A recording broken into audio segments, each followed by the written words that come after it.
There are 4 types of journaling that I have found really work for me. That's why I included all of them in the Choose Your Attitude journal. And it's partly because we don't always wake up in the kind of mood where we can visualize this dream future. You know, we're actually just struggling to get the kids off to school and make it to work on time. And so I found that I couldn't always be kind of super positive and envisage my future in the mornings. And on those mornings, I have a different type of journaling that I find helpful. So I'm just going to quickly go through what those 4 different types of journaling are. The first one is future truth journaling, and it's probably the one I do the most, in that it's where I look at the 6 goals that I've set for myself. Remember, in the goals section in the start of the journal, they're separated out into those 6 key life areas: health, wealth, work, relationship, fun, and giving back. And when I'm future truth journaling, I tend to look back at the vision board I've put in that's connected to those 6 goals, and I write in detail the best possible outcome, the end result I really want for one of those goals. I write it out in real detail. If you imagine, it's a bit like having one of those big widescreen high definition TVs in front of you, and you're seeing that scene play out when you finally achieved that thing you really wanted.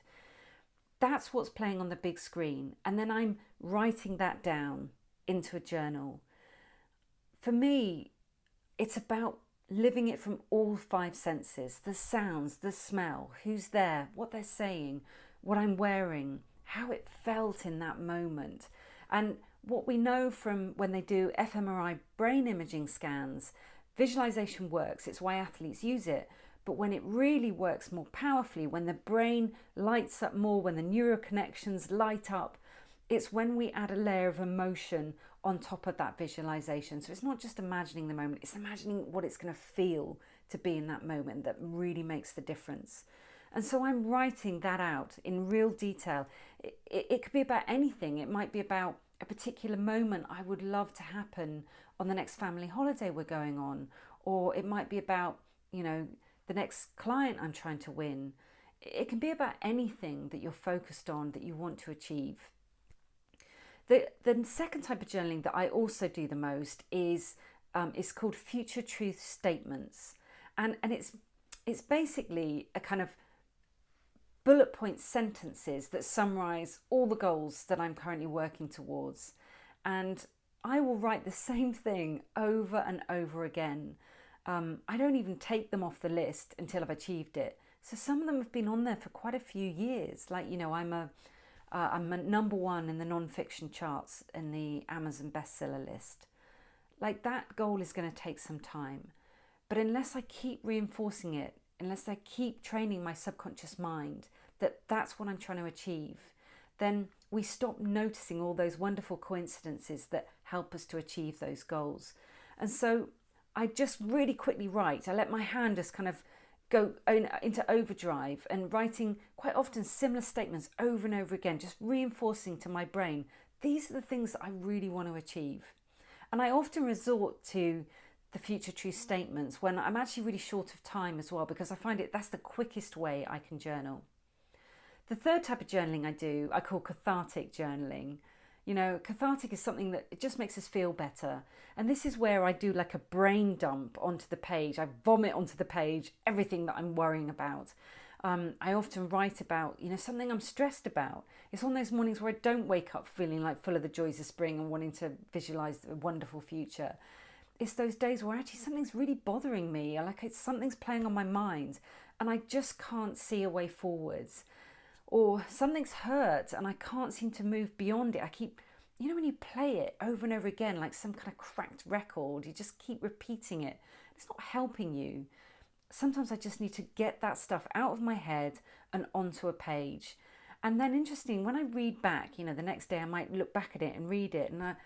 And some days that gives me a clarity. I'm either think, do you know what? I sound like a crazy woman there. Or actually, I sound like a woman who had premenstrual tension. But other days I read it and go, actually, yeah, I was right to feel hurt about that. That person shouldn't have said that or done that. Or, it was awful that thing happened. And in those moments, I'm able to just give myself a bit of a break and say, you know what, that's okay. It's okay that you were finding that hard. The final type is this is when I'm really stuck for ideas, where I've just got no creativity, there's no particular problems, but I know that journaling works.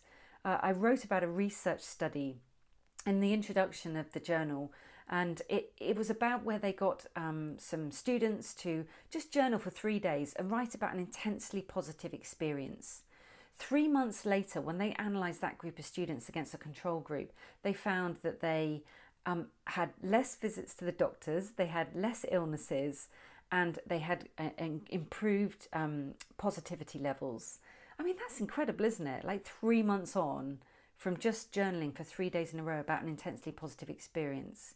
And they had physical health benefits as well as mental health benefits.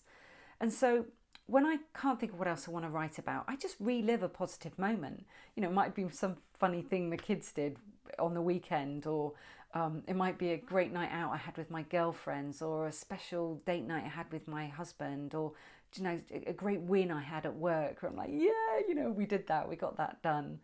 You know, I recently actually I relived the moment of when I opened the boxes when the Choose Your Attitude journals arrived, and I got to hold one for the first time. And actually, you know, what happens is after I've written about that, I feel really positive. It can really shift my mindset if I'm not in the best of moods in the morning.